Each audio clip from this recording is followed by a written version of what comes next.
Good day, Saints. I figured I'd take this video outside because it's such a beautiful and pretty day with the snow and all as well. First and foremost, just thanks again, everybody, for the prayers and your presence and everything. That's been wonderful. But I'm here right now to talk about the Bible.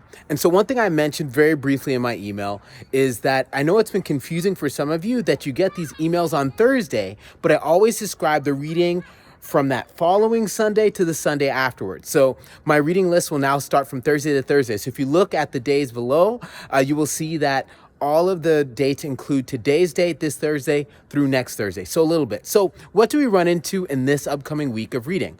Well, we finish up the plagues, we get to go through the Red Sea, and then we make our way to Sinai. And so we get introduced to some of the hallmarks of this Exodus experience, from the manna, from water, from the rock, and they get to get a sense of what life will be like in the wilderness. We have to remember, though, that they didn't know it was going to be 40 years in the wilderness. And so we get to Sinai, and what do we get? We get the 10 Commandments, and we get other laws. So all really exciting things.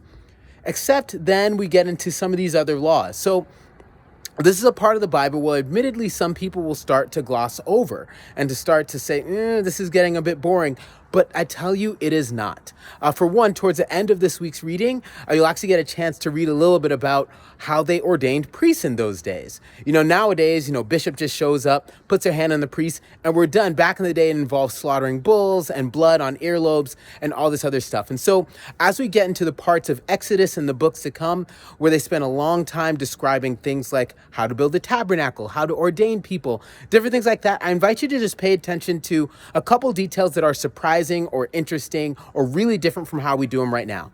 Anyways, it's pretty exciting. And as we make our way to Sinai, note that we'll leave Sinai and head off into another wild adventure. But in the meantime, I hope you enjoy this week's reading. Thanks so much for reading along, or at least trying your best, and I'll talk to you soon.